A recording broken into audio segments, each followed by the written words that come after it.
हम सभी जानते हैं कि भगवान श्री राम का व्यक्तित्व सर्वोत्तम धर्मात्मा का व्यक्तित्व है। श्री राम को मर्यादा पुरुषोत्तम इसलिए कहा जाता है क्योंकि उन्होंने मानव संस्कृति के लिए आदर्श आचरण की मर्यादा स्थापित की। श्री राम राज्य यह शब्द हम सभी ने सुना है, फिर भी वास्तव में राम राज्य क्या है? आओ जानते हैं।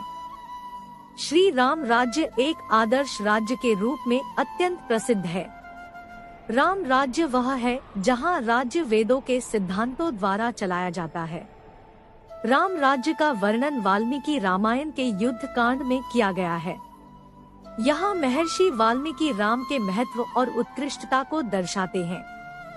जब श्री राम राज्य पर शासन कर रहे थे, तब विलाप करने के लिए कोई विधवाएं नहीं थी, न ही जंगली जानवरों से कोई खतरा था, न ही बीमारियों से पैदा होने वाला कोई भय था। संसार चोरियों और डकैतियों से रहित था।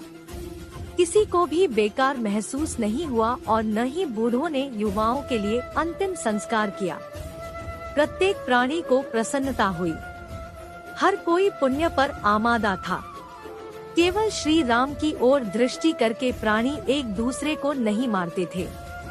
जब श्री राम राज्य पर शासन कर रहे थे, लोग अपनी हजारों संतानों के साथ बीमारी और शोक से मुक्त होकर हजारों वर्षों तक जीवित रहे।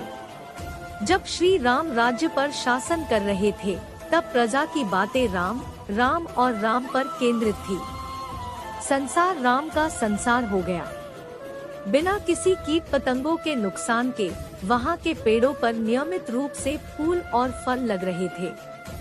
हवा का स्पर्श सुखद था और बादल समय पर बरस रहे थे।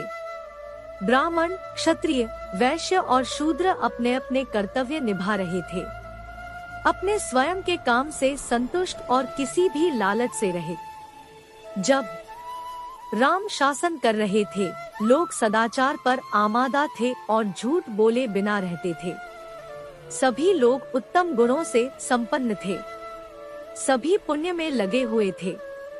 किसी को चरित्र की ताकत और लचीलेपन का इससे बेहतर सबूत क्या चाहिए?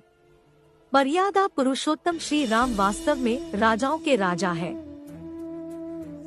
वह हमारे मन और हृदय में सर्वोच्च स्थान पर है। अयोध्या के राजा के रूप में श्री राम के शासन में सभी को सभी शुभ गुणों, धर्म, सद्भाव, समृद्धि और परमानंद का आशीर्वाद मिला। धन्यवाद।